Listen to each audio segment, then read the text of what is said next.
Hi, I'm Tim. Welcome to our channel and thanks for logging on. Well, today I'm going to call this the no comparison test because frankly, there's no reason why you have to choose one of these Zenith El Primero rainbow flyback chronographs over the other.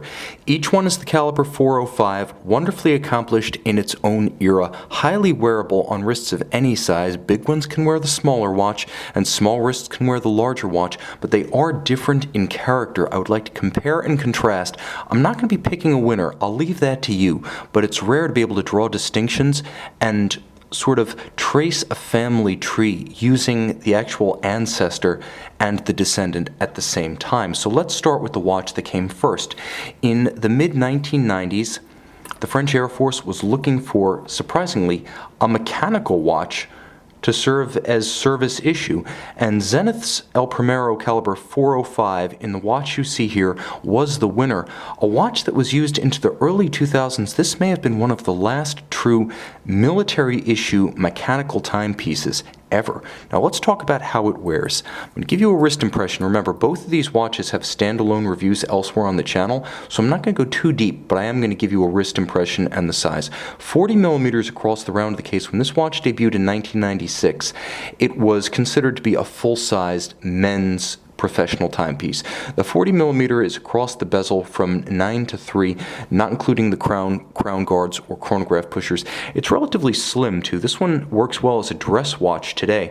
12.5 millimeters thick, you can easily fit it underneath the dress cuff, and from lug to lug, whether you're throwing it on the bracelet shown here or a NATO strap, you can see that the watch is only 46.3 millimeters across the wrist. So whether you're wearing it commando or upscale, this is a timepiece that is very compatible with a smaller wrist. But I don't necessarily think a small wrist won't wear the larger modern watch. I just think it's a matter of personal tastes.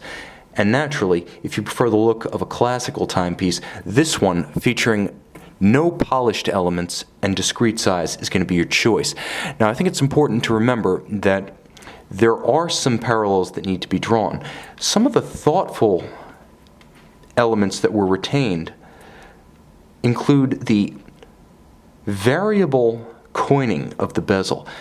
This is a surprisingly sensitive retention by Zenith in the modern era. This model came out in 2014 and pays direct tribute to this one, but you can see small practical elements like the differential coining of the bezel were retained. You can also see 3, 6, and 9, the intermediate steps that hark back to the mid-century long-distance billing methodology, were retained on both of the sub-registers. Likewise, Zenith retained orange chronograph seconds and minutes register hands, plus the telemeter scale. You can see a telemeter scale was included, not a tack on the original. That's recapitulated on the modern watch. Both of them feature full Arabic numerals. This one features tritium. This one features superluminova. Now, both of them featured a red calibration through 20 minutes. This is the original bezel on this one, and miraculously, it still has the original tritium pearl. So you can see a very faint pink coloration through 20 minutes. That's original. This one's a true survivor, unrestored, and apparently, judging by the components, unreplaced. What sets this one apart is the fact that the dial is designed to create a few tricks of the eye. You can see the cropped 9 and 3 o'clock numerals. That's because the caliber 405 Flyback El Primero inside grew no larger between 1996 and 2014. So some measures have to be taken to allow the registers to appear more natural in a larger dial despite the smaller movement, relatively speaking. Now, you can see that there is a monotone date disc, very discreet at 4:30 on the original Rainbow. There is a high contrast disc at 6 o'clock. Aesthetically, this one's a little bit better balanced, and this one also does a better job of favoring the most important registers. So you're going to want to read, honestly, constant seconds, chronograph minutes, and chronograph seconds. Whereas here, everything is focused on the minutes register, presumably because if you're going to be timing intervals of hours, you don't necessarily need those for maneuvers, whereas various maneuvers in landing patterns, standard rate turns. They involve intervals from seconds to a handful of minutes. Also worth mentioning, this is a printed tritium dial. The early rainbows actually used luminova and then reverted to tritium. One of the few cases that's happened in the modern era. This watch actually uses luminova blocks, so the numerals are freestanding pieces of luminova that are then placed on the matte black dial. They're not printed on, they are actually applied whole chunks of solid luminova. Both of them are water resistant to 100 meters, but what sets the newer watch apart is that it has a unidirectional bezel that can actually serve in a pinch as a diver's bezel. Water resistant to 100 meters with a constant seconds indicator and a unidirectional bezel.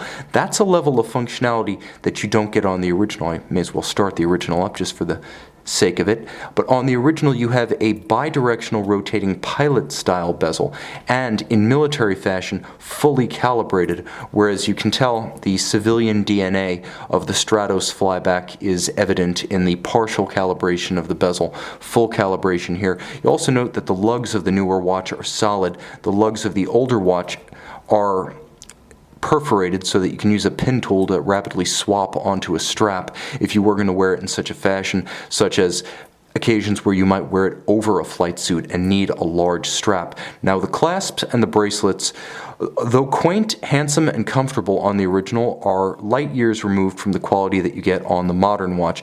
Both actuated by triggers. That's nice. That gives you an element of security. But you can see that the modern bracelet is fully sizable and all by screws. You'll also note the camber built into the links so it arcs comfortably around the wrist. The links are much more substantial, and you can see how each one actually joins into a scalloped portion of the succeeding link to make it seamless when viewed in profile. Whereas on the original, first of all, not all of the links are removable. Second, we're back in the era of pins and sleeves here. So a considerable qualitative leap on the newer watch, both in terms of finish and in terms of specification. The new watch also gives you something you will not find on the vintage watch, which is the ability to see the famed caliber 405. Nicely finished, column wheel, 50-hour power reserve, flyback automatic chronograph in both watches, 10 beats per second, 36,000 vibrations per hour. This watch features a screw-down crown, whereas the original timepiece features a push-down crown. Both feature screwed-in casebacks, but if I had to wager, I would say this is a soft 100, where this is probably every meter that's advertised and then some. These are very different watches in character and yet inextricably linked in engineering, watchmaking tradition, and some of the cues that make them so charming. This is in many ways the big brother, emphasis on big, to this watch, but this watch here is the real warrior. This was born in the era of the tool watch. This was born in the era of the luxury watch. These watches represent perhaps the ideal double if you're going to have a two-watch collection. I can't think of a more thematically refined pair than a Zenith El Primero Rainbow Flyback 1996 and a Zenith El Primero Rainbow Flyback 2014. See them both and own them on the Watchbox.